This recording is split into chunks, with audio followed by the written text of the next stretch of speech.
So let us begin with the prayers first. Om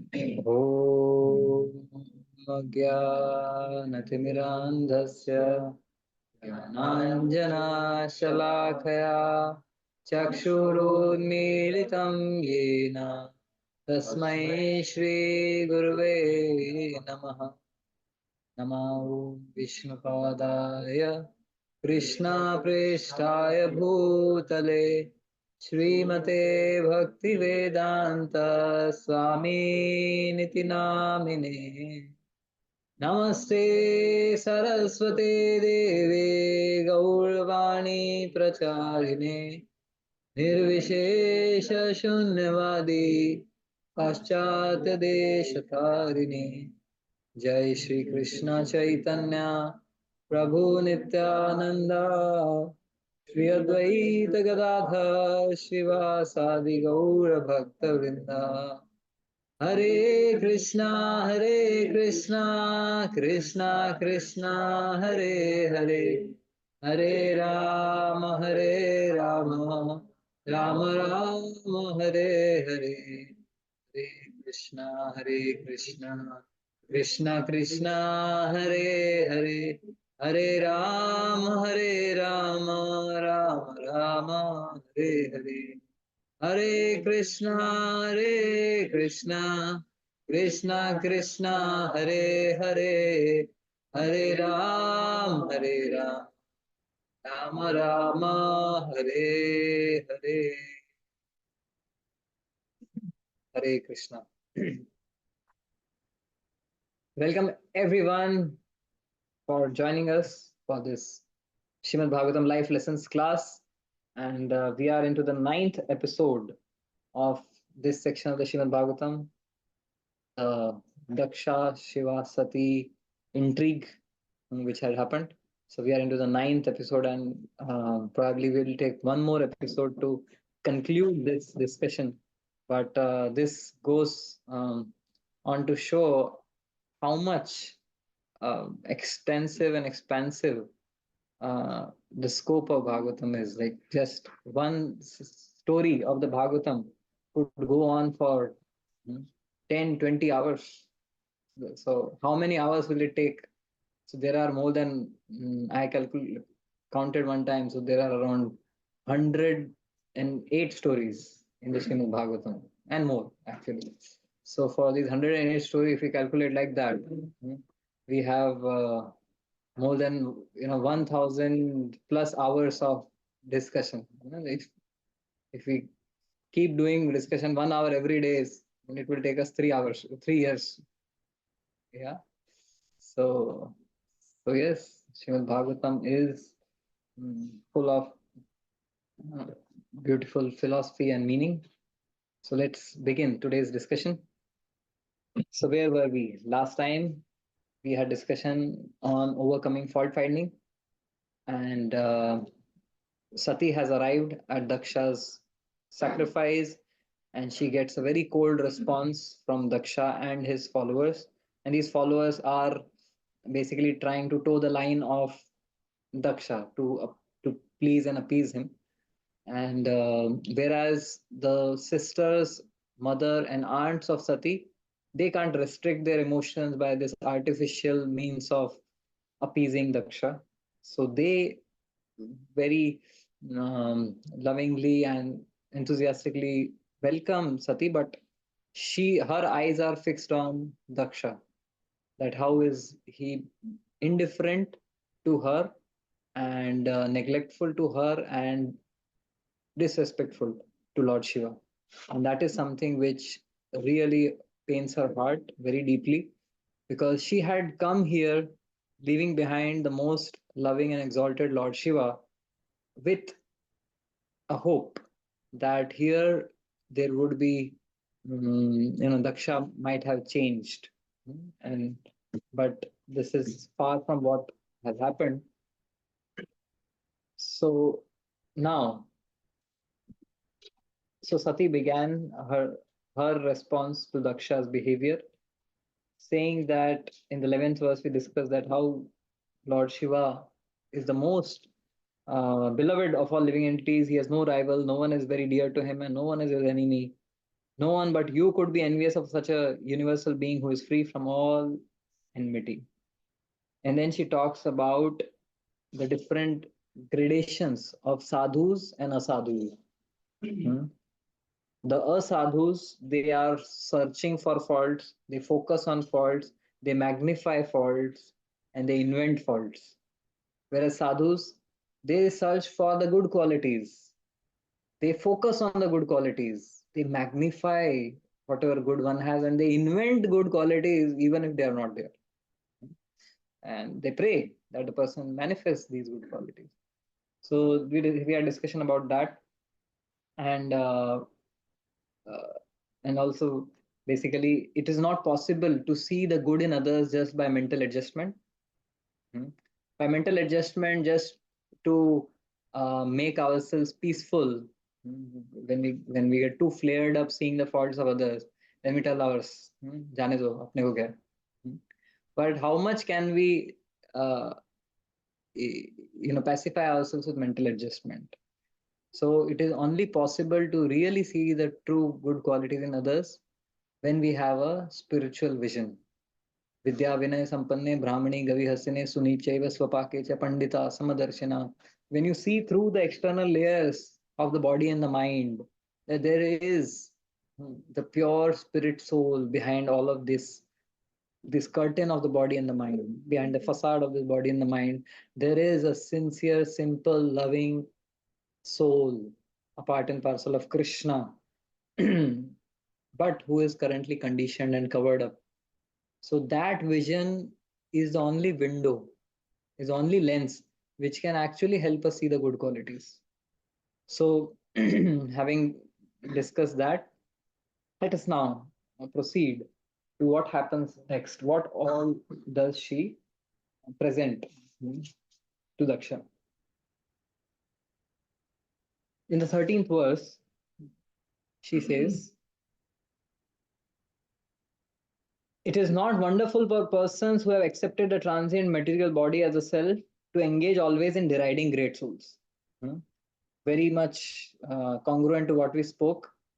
Only with a spiritual vision can we see the good qualities. And here Sati is saying, it is not wonderful for persons who have accepted the transient material body as a self to engage always in deriding great souls. So, with a bodily conception, one will but end up seeing the faults of others. And such envy on the part of materialistic persons is very good because this is the way they fall down. They are diminished by the dust of the feet of great personalities.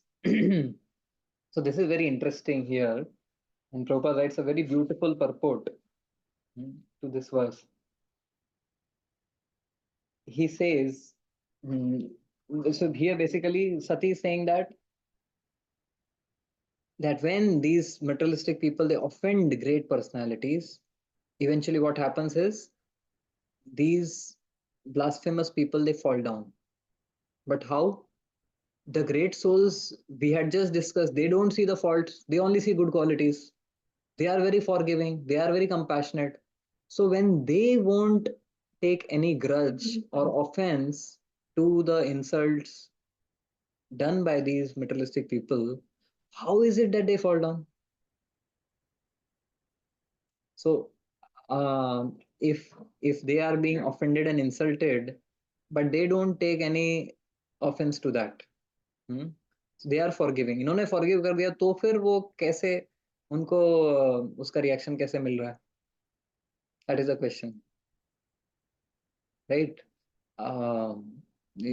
Just as um, you know, Brahmaji when he offends the Lord in the Brahma Vimohan Leela, he says a child in the womb hmm, kicks the mother, but does the mother take any offense?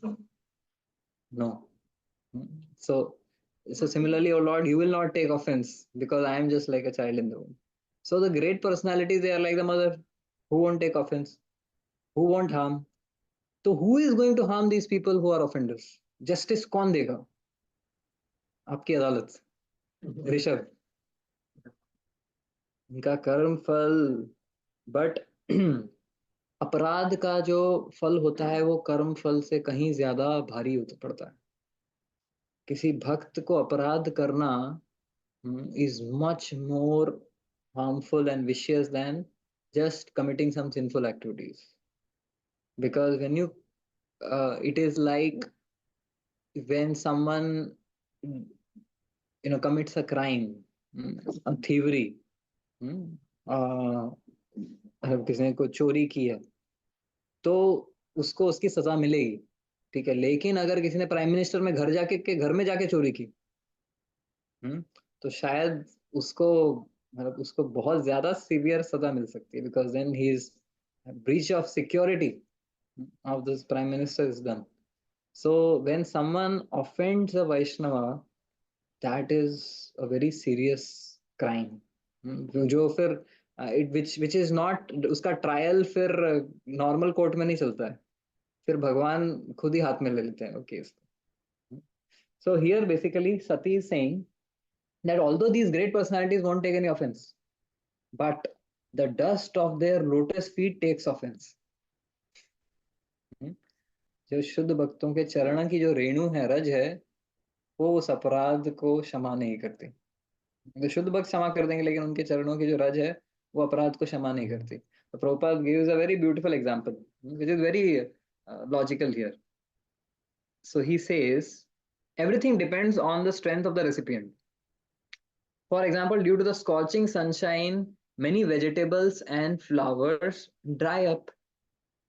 फूल पत्ते सूख जाते हैं सूरज की गर्मी से, but many grow luxuriantly. और कुछ उसी सूर्य की किरणों से एकदम पक के एकदम सुंदर फल फूल खिलाते हैं। Thus, it is the recipient that causes growth and dwindling. Similarly, Mahiyasham Padarjobhishekam, the dust of lotus feet of great personalities, offers all good to the recipient, but the same dust can also do harm. Those who are offenders at the lotus feet of a great personality dry up, their godly qualities diminish.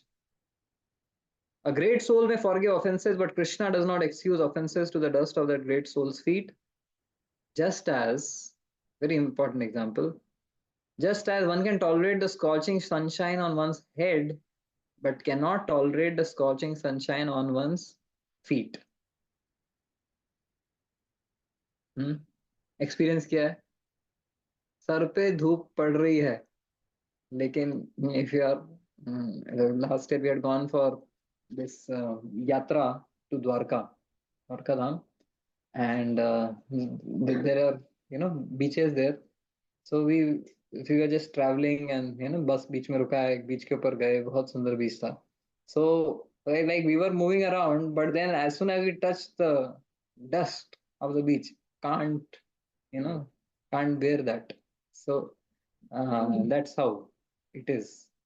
On the head you can tolerate heat, but on the feet you can't tolerate. So similarly, the great personalities may forgive, but the dust of the lotus feet of pure devotees, they register, and then Krishna takes action. FIR दर्ज हो जाता है, right? So this is what Sati is saying, that, and actually later on Brahmaji also says the same thing. Uh, he says that whenever someone offends a great personality, they need not, like, even if the great personality doesn't counteract, or even a simple Vaishnava, any Vaishnava, if someone offends, and that Vaishnava may not take offense, but just by the act of that offense, that personality will gradually lose their godly qualities, that they lose their luster, they lose their opulences and prowess. So here, that's what Sati is predicting is going to happen to Daksha.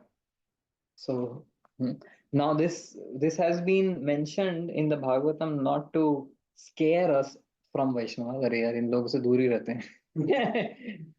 If you offend them, then what will be finished. No, it, here Prabhupada, what Prabhupada is saying, that it is based on how we deal with them. So we stand the greatest chance of luxuriantly growing and nourishing and progressing in our bhakti only by association of Vaishnavas. But we need to just be careful that we should not have pride and envy towards Vaishnavas. So if we just check our pride and envy in association of devotees, we can definitely take the maximum advantage. So actually, these pastimes are mentioned in the Bhagavatam to give us the right direction, so that we don't commit these mistakes. So for us to learn some lesson and not commit these mistakes, and even if now you may be thinking कि अरे मैंने तो offend किया है, या क्या पता किसी को offend किया हो, किसी को बुरा लगा हो, पता भी नहीं. So the thing is that a Lord and his devotees, they are not so क्या बोलते हैं, ritualistic कि हाँ अभी तो सबक सिखाने. No, they want to give us mercy. But when they see that we are not proper recipient to receive that mercy, they will withdraw that mercy and put us in an incubation. ये थोड़ा गर्मी सहन कर, then you will be prepared, then they will again bring us back. So, for example, when Indra offends the Lord, is it that he's permanently destroyed? No.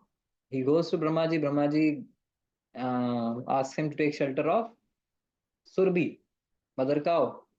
And when the Surbi goes with Indra, taking the case of Indra, then the Lord forgives him and gives him mercy, gives him opportunity to worship him.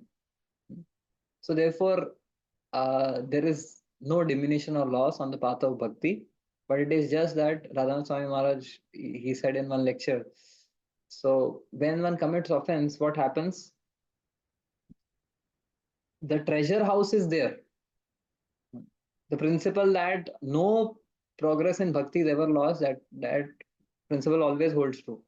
So आपने जो भी progress किया, advancement किया है, वो एक भगवान के बैंक में सेफ में रखा है, लेकिन उसका भगवान चाबी लेके रख लेते हैं, अभी चाबी नहीं मिलेगा आपको.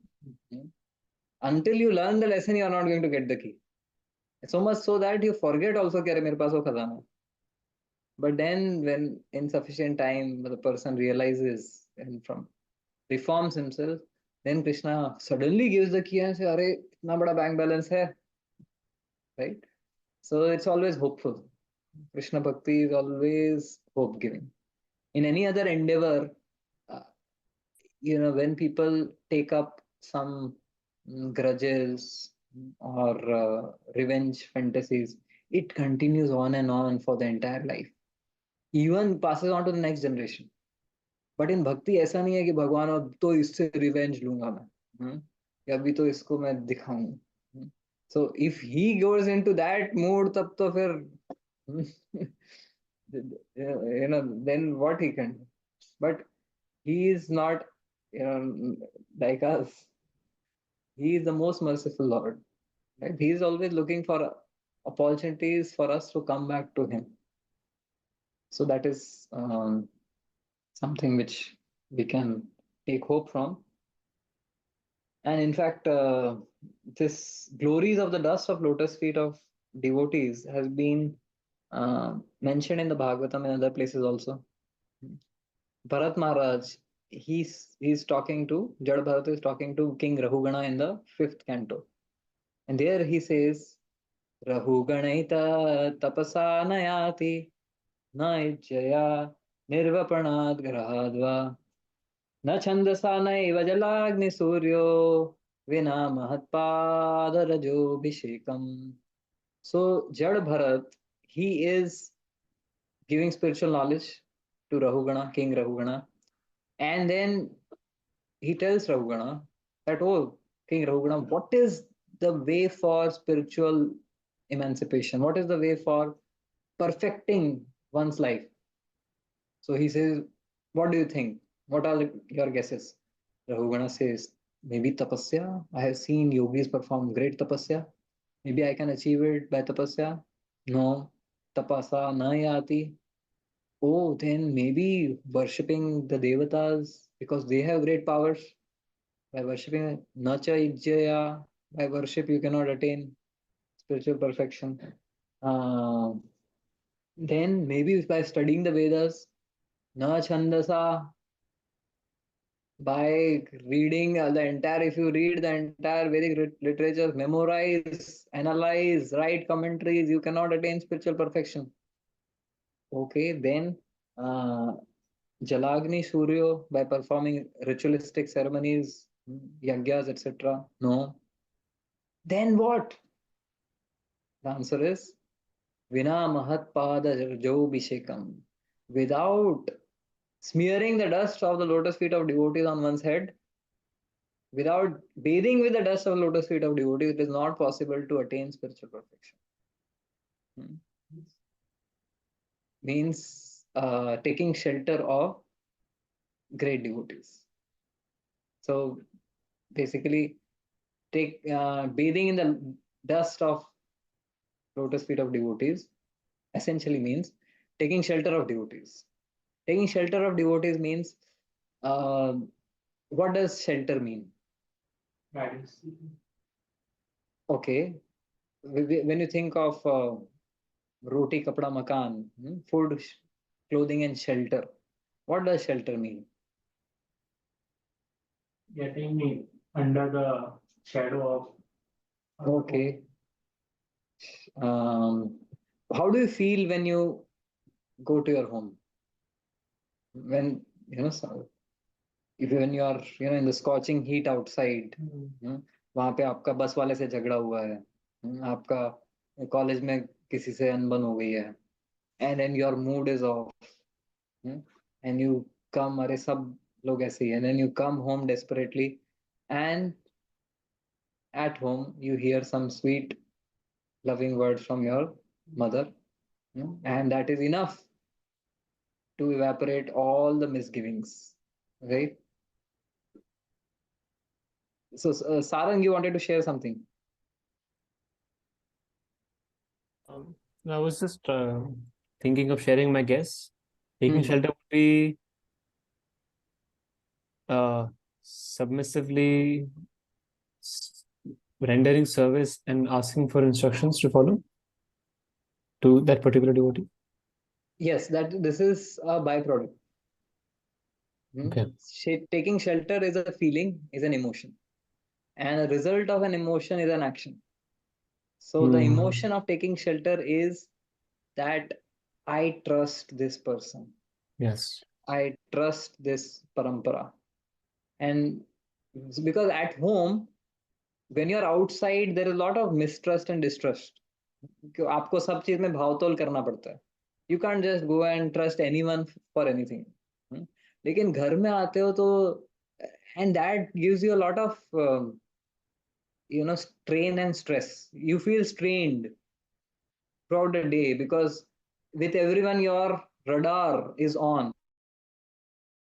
ये मुझसे क्या जाता है, इसको मुझे कितना देना है, इससे कितना लेना है, right? You are constantly, the mind is tired scheming and negotiating because there is lack of trust.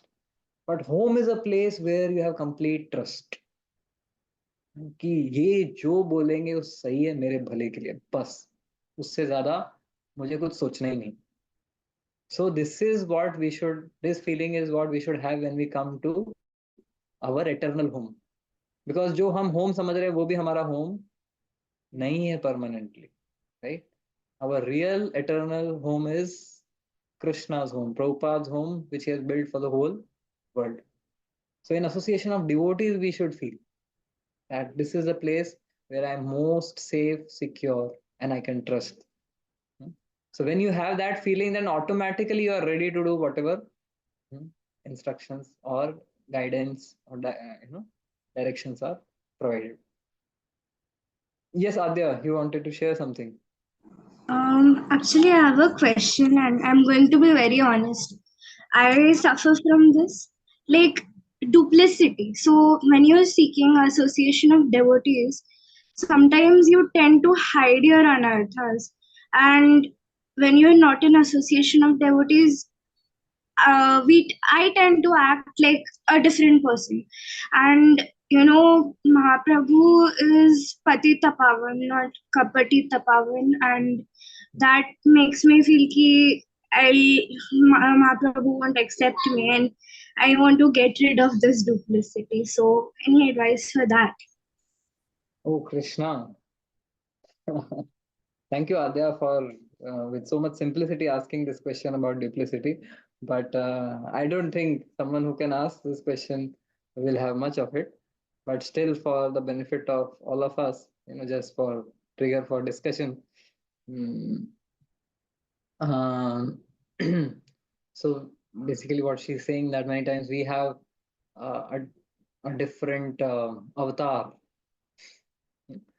with the devotees and with outsiders, and maybe when we are alone. So we tend to be different people because that's the way the mind works. Because we want to um, we want to mm, portray ourselves to be great. Because that is what gives the ego its food. The ego feels satisfied when you have projected yourself to be great, right? So that for doing that projection, many times the actors na, they suffer from a particular disease sometimes. When they get into the groove of a certain role in a film, right? Say suppose a horror movie, or a crime or a fighting movie, and they get into the groove of that acting. It takes them months to come out of that. They even have nightmares about that. And then they wake up, they don't realize, okay, this is, I am so and so person. They are like, okay, I am that character in that movie. And then I'm not getting the exact terminology for that, but that's a phenomenon. And that is what happens to us because we are all also actors. Hmm. We have certain masks for different folks. इसके सामने, this is how I will appear to be good. I'll appear to be impressive with this person. With that person, I'll be impressive in that way. So we put up different marks, and it's like वो इतने सब mask लगा के फिर हम लोग मैं कौन हूँ? Who is the person behind the mask, right? So that is well, I read a particular line phrase which said that I am not what I am not who I think I am. I am not who you think I am. I am what you think I am. It's so complicated, basically, right? So we need to, go in front of Krishna, and start that dialogue with Krishna. Krishna, this is what I am, and I want to become a better devotee. I don't want to just keep making a facade of what. So basically, at least with one person, if you are very straightforward with one person, means with Krishna, and maybe your counselor, if you can be very open, honest, then gradually it will also, because that habit is there, na. So at least with one person, when you started with Krishna, and then also with your counselor, then gradually, eventually, it will reflect. So we would like to now come back to the discussion. So Bharat Maharaj, Jada Bharat, he is talking to Rahugana about that how one can attain spiritual perfection by taking shelter of the dust of feet of devotees, basically taking shelter. And Prahlad Maharaj also tells Hiranyakashipu the same thing. Naisham matistavad urukramanghin. He says, Mahiyasham padarajobhishekam. He also advises Hiranyakashipu, आपका कुछ नहीं हो सकता. अगर आपको अपने आप को रिफॉर्म करना है, you go and take shelter of Narad Muni. So yeah, Okay, now let's move ahead.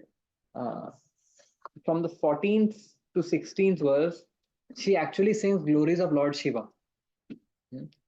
Abhi tak she was, telling Daksha that, okay, how is it that you saw faults in Lord Shiva?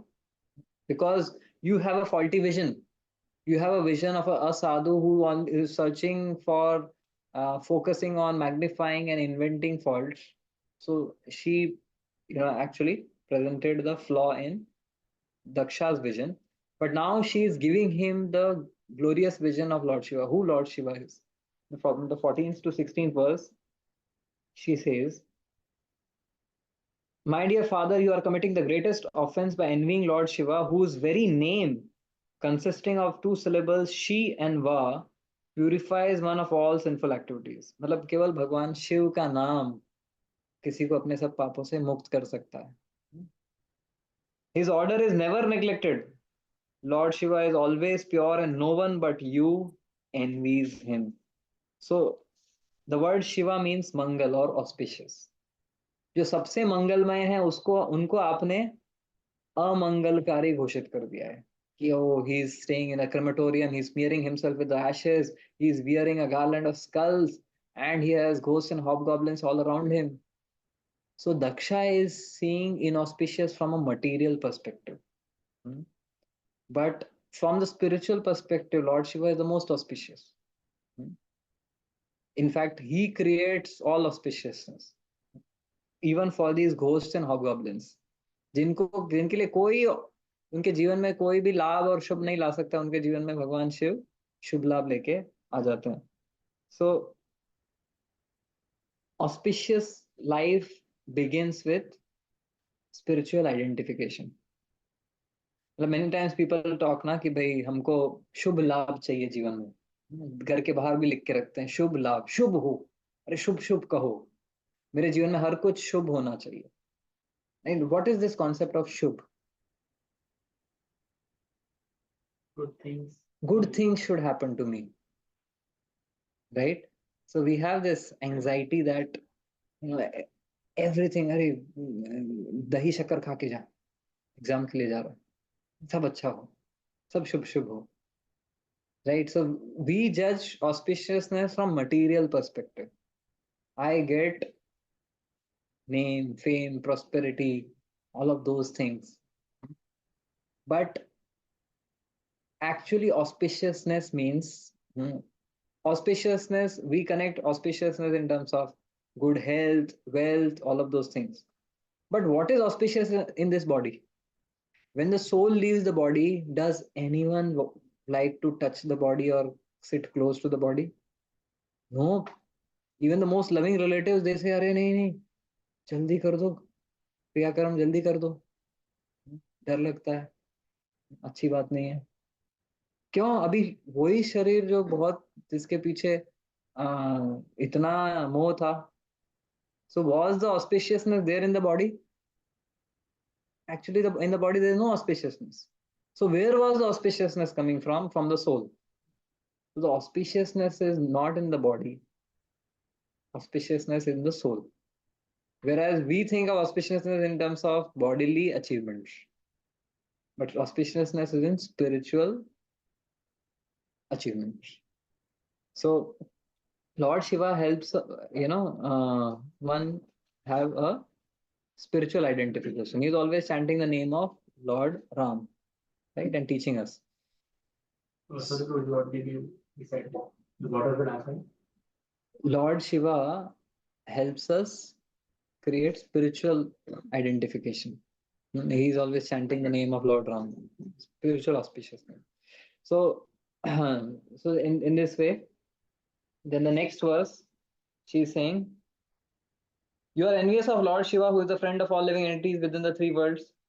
For the common man, he fulfills all desires, and because of their engagement in thinking of his lotus feet, he also blesses higher personalities who are seeking after Brahmananda. So two type of people approach Lord Shiva.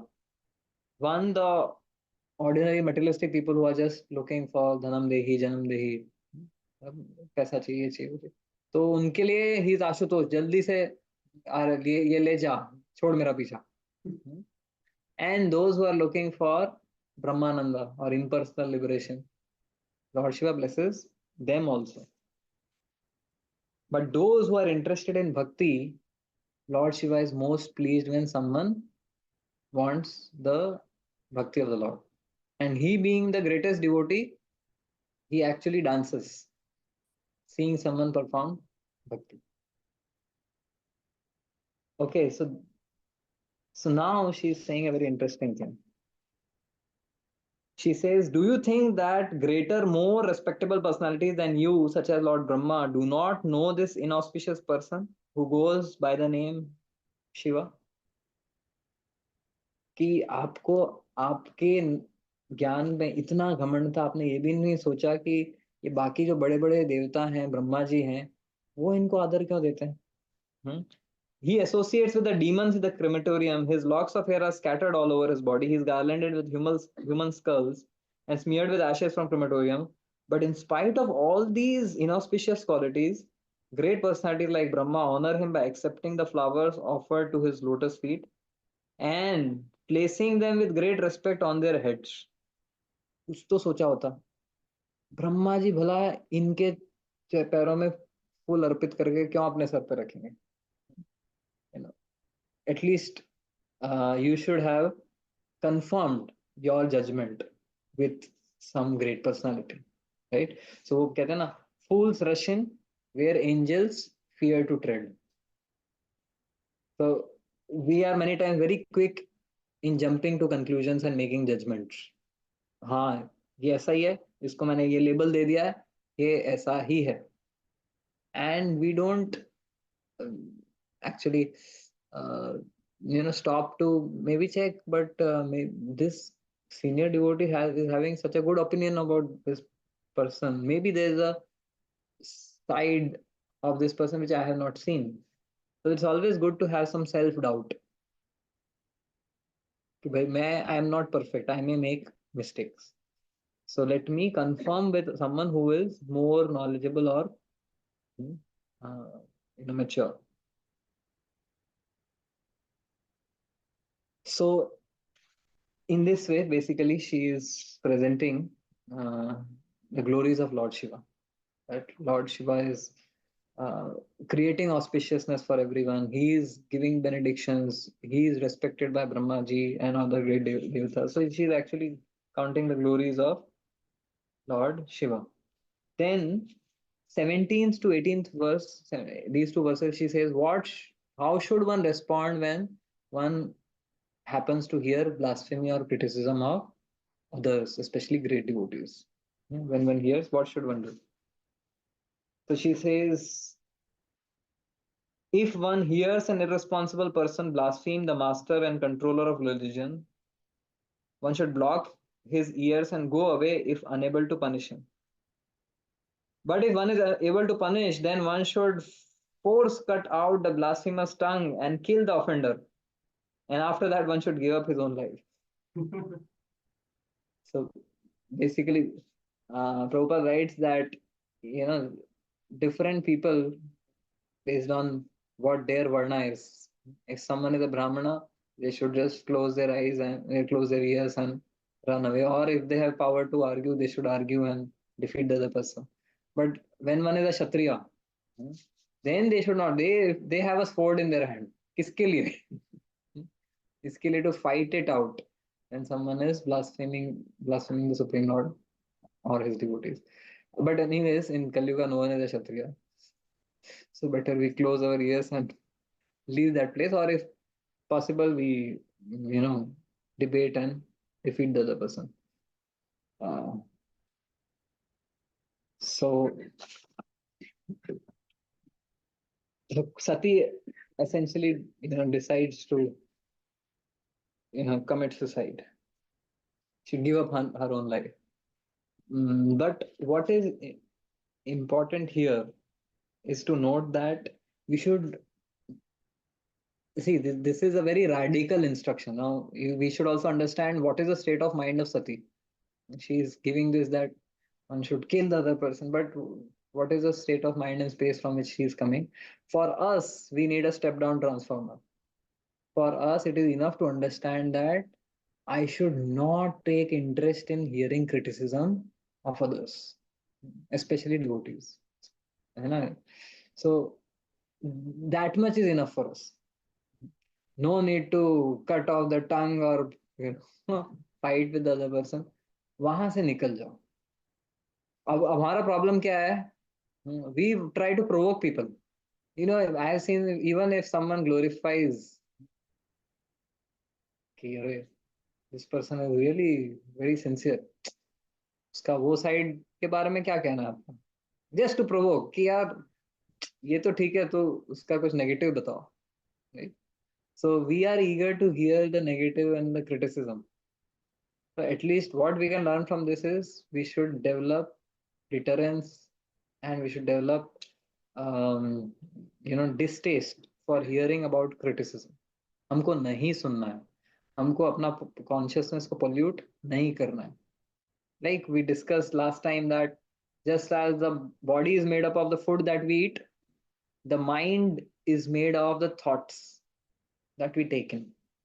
And when we take in negativity and faults and criticism, our mind becomes full of negativity, right? It becomes diseased. So we need to consciously make a affirmation to ourselves. मुझे नहीं सुनना है, मुझे ना तो सुनना है ना सुनाना है किसी के बारे में गलत. Although it may be there, right? But if I am not authorized, why should I poke my nose in that, right? So that is something which we can take home from this. Then, like, I'm just going through the verses and then we'll come back and you can park your questions. So she says, therefore I shall no longer bear this unworthy body which has been received from you, who has blasphemed Lord Shiva. If someone has taken food which is poisonous, the best treatment is to vomit.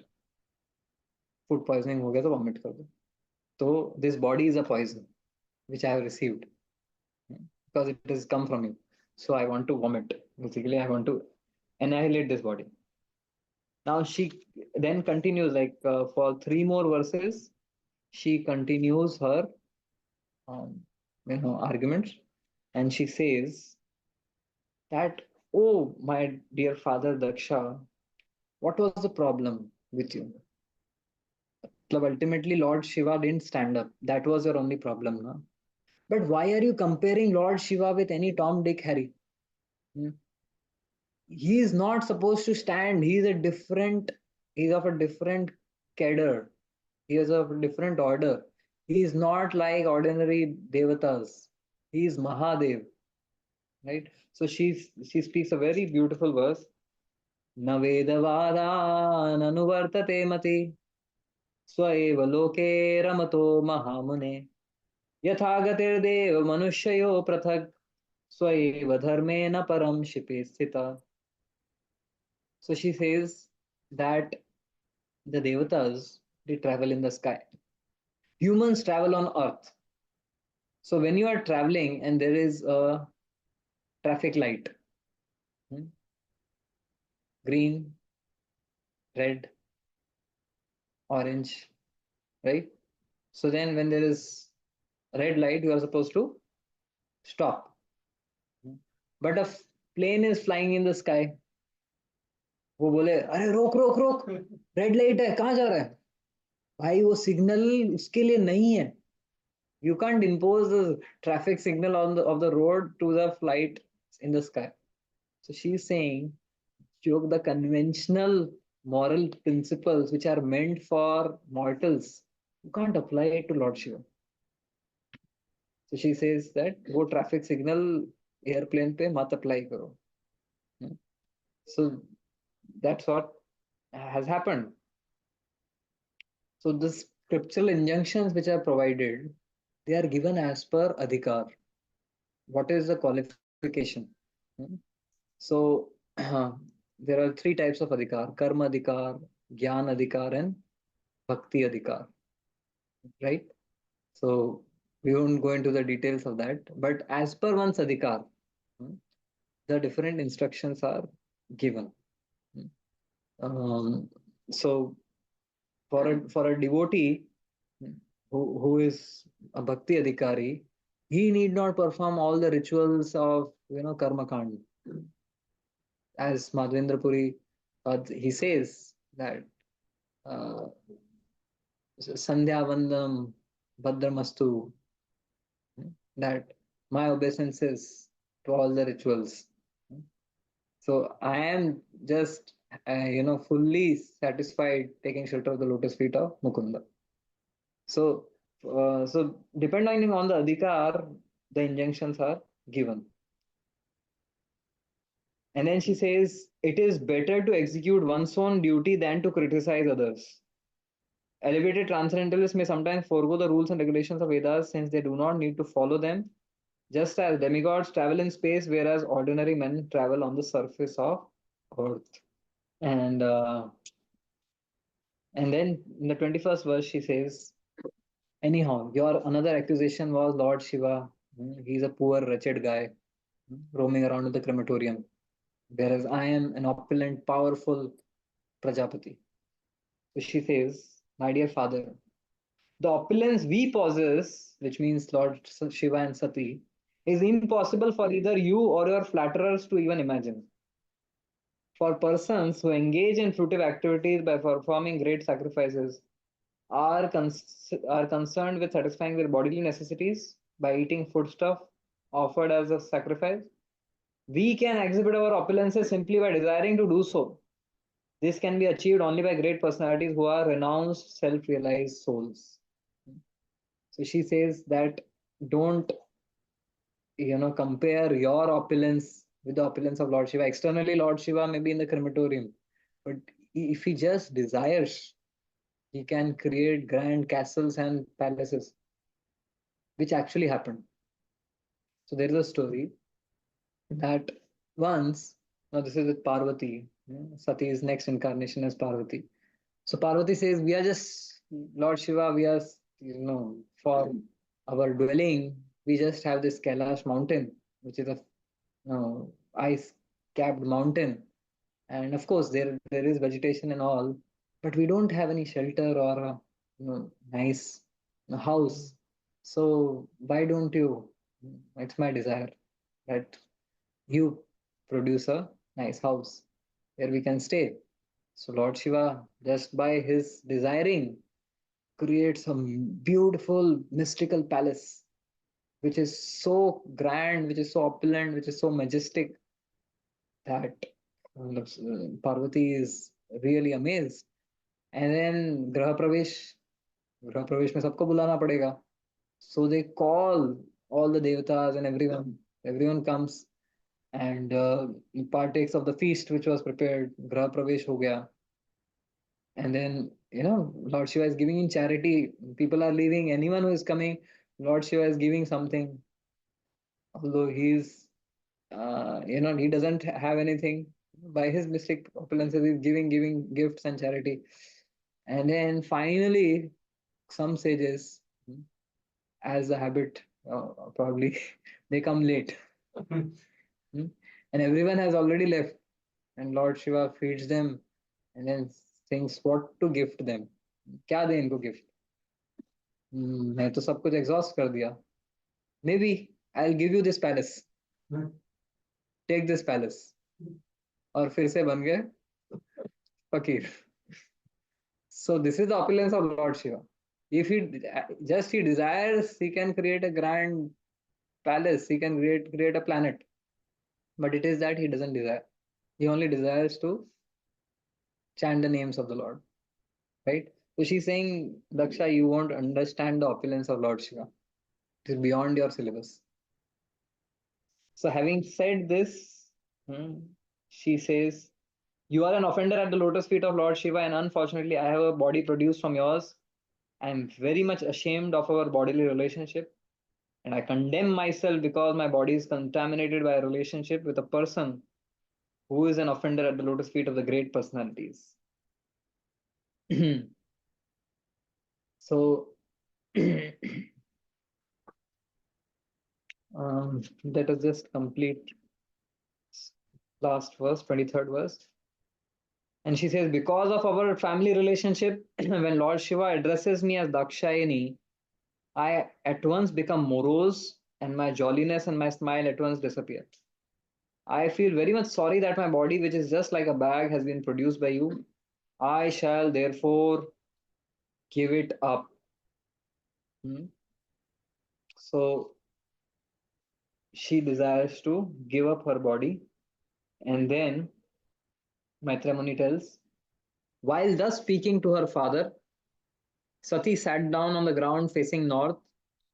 Dressed in saffron garments, she sanctified herself with water, closed her eyes to absorb herself in the process of mystic yoga. Hmm. First of all, she sat in the required sitting posture and then carried the life air upwards, अपनी प्राण वायु को धीरे धीरे षट चक्र योगा के द्वारा ऊपर ऊपर उठाया and brought it in position of equilibrium near the navel. Then she raised the prana shakti, mixed it with intelligence into the heart, anahat chakra mein leke aayi, then gradually to the pulmonary passage, and from there to between her eyebrows. So she's gradually raising the prana shakti from the different chakras, the 6 chakras, ऊपर ऊपर लेके आ रही है.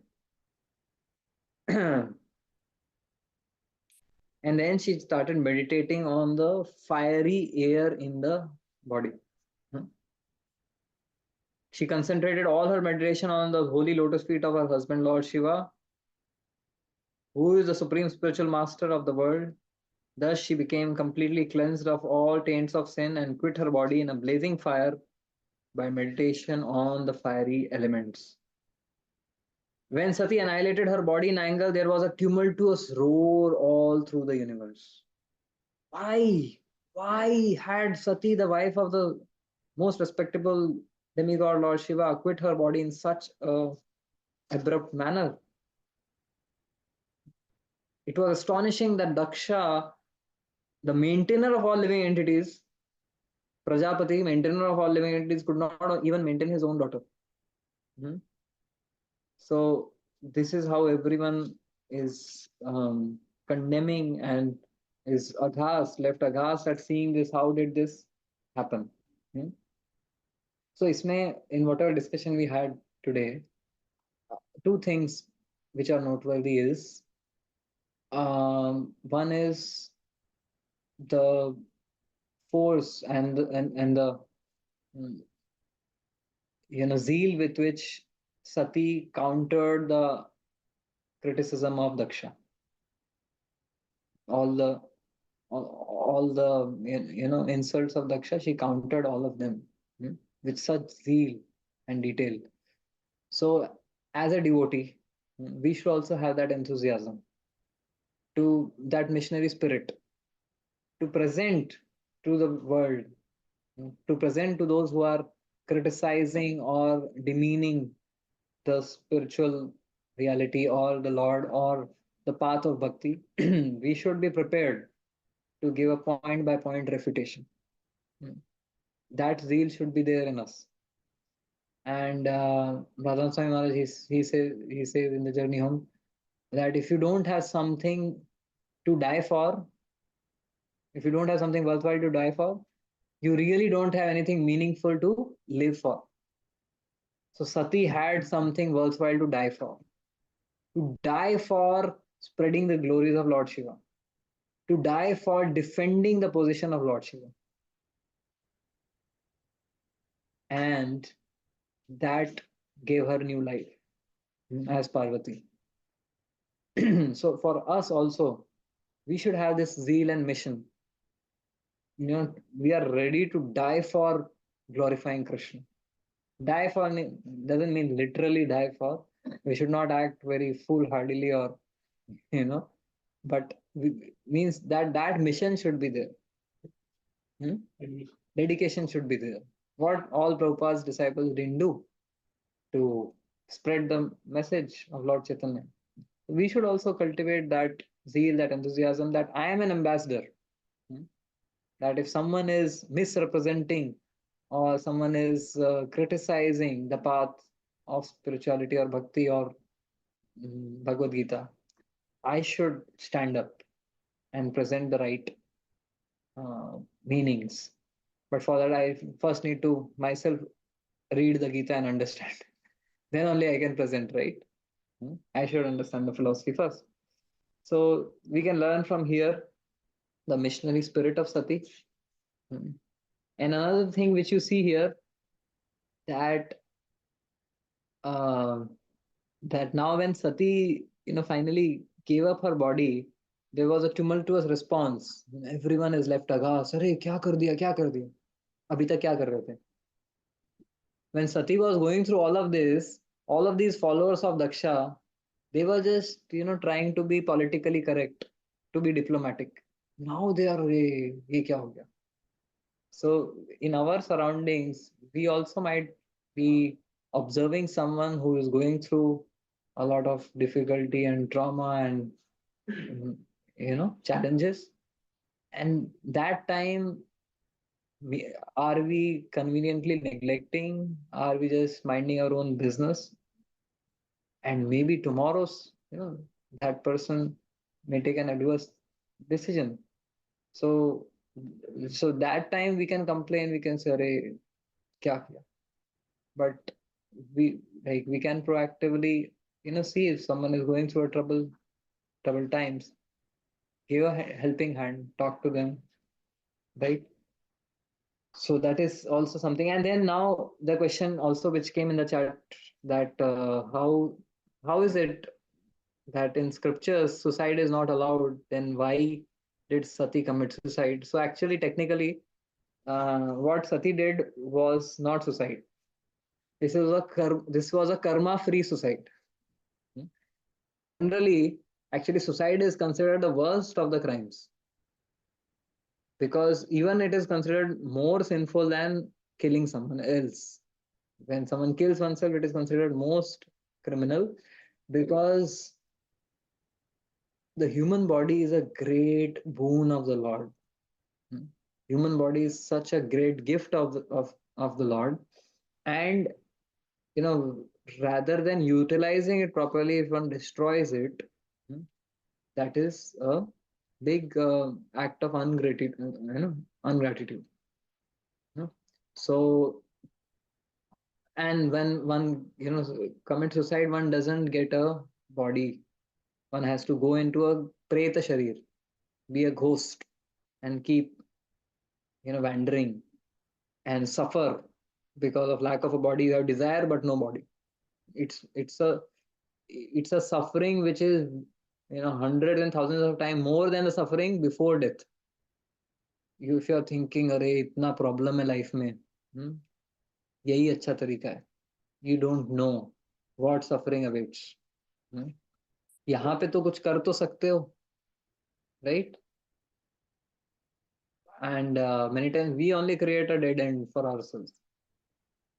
One boy had come to the temple and he was saying this thing कि मेरा बहुत life में ये गड़बड़ हो रहा है, वो हो रहा है, ये हो रहा है, मेरे को लगता है, मैं कई बार ऐसा थॉट आता है. सो देन थोड़ा आधा घंटा मैंने उसको ड्रिल किया. And then after that, he is now very happy. His parents also come, and they thank us कि आप लोगों ने इसको क्या, so we think that we have a lot of problems, but we don't know how many problems others are also going through. So maybe there's a lesson we can learn from the difficulties we are going through. Maybe we can empathize with others who are going through a difficulty, right? There's so many ways in which we can see the positive in the challenges that we are going through, right?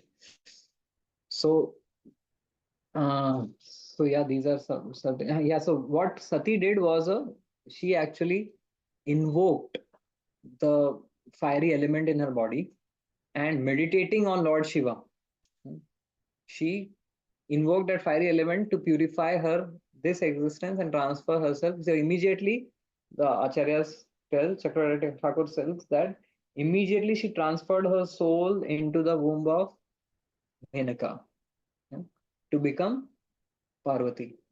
So वो मतलब पूरा satellite Chandrayaan पूरा ready था. It is not that just destroying and not knowing आगे क्या करना. So by mystic yoga process, so this is a karma free suicide which none of us mortals can do. इसके लिए She just don't want his father's body, so she denies that body and she transfer herself to another pure body. yes, yeah. So that power she has. Okay, so we conclude our discussion here today, and next time we will see the fallout of Sati's unexpected demise. क्या होता है कि सती के साथ जो Lord Shiva के followers आते हैं, what is their reaction, and then how does Daksha and his servants, how do they respond, and then फिर लॉर्ड शिवा का क्या response होता है, that we will see in our next episode. And probably we will take 2 more episodes to complete, but yeah, we will continue in the next class. Any questions for now? So you told that after committing suicide, the souls just wander around wherever in this material world. So we do the sacrificial things like on the 11th and 12th day to attain and that soul to get free. So after that also the soul doesn't get free after performing the ceremonies and all. So it depends actually the potency of the rituals which are being done. If they are being done with proper devotion and by a devotee, then maybe it is different. But since the person has committed a that act of suicide, so the karma is there. Now how much of that karma can be eliminated by the vidhi which is performed? So of course, by when great devotees pray or perform some prayers or service or worship to the Lord, then Lord can immediately free also. But the thing is that if one does it, then this is the reaction is waiting, right? But anyhow, Mumbai में तो मतलब ये घूमते फिरते प्रेत भूत लोग ही घूम रहे हैं, right? How much different are people than ghosts? Their activity starts at the time of the ghosts, रात को 12 बजे. So anyways, their life is not much different than ghosts. You had few days back an accident in Pune. Someone speeding at 200 kilometers. Teenager, yeah. So ghost से क्या अलग है? So we are not talking of these kind of people. But definitely, when you get the right knowledge, then we are on the right path. Yes. Was Hmm. you just said that the purport, as you mentioned, that some vegetables they dry up in sunshine, whereas some they grow. So it depends on the strength of the recipient. So, like I read it as to also mean that the personalities of different people are, different. Like some person will take some situation as A, the other situation will take some situation as B. So does it mean that a person should change himself completely or should change his personality or he should try to do that, or otherwise how to increase that strength? Because So I'll clarify here. So here it is not about, so Prabhupada is giving here the example that some vegetables they luxuriantly grow in the same sun, some vegetables they wither away. So मतलब मैं अगर भिंडी सूख रही है और टमाटर उग रहा है तो क्या भिंडी को टमाटर बन जाना चाहिए? No. The point is the example given here in this sense is not about changing the personality but changing the attitude.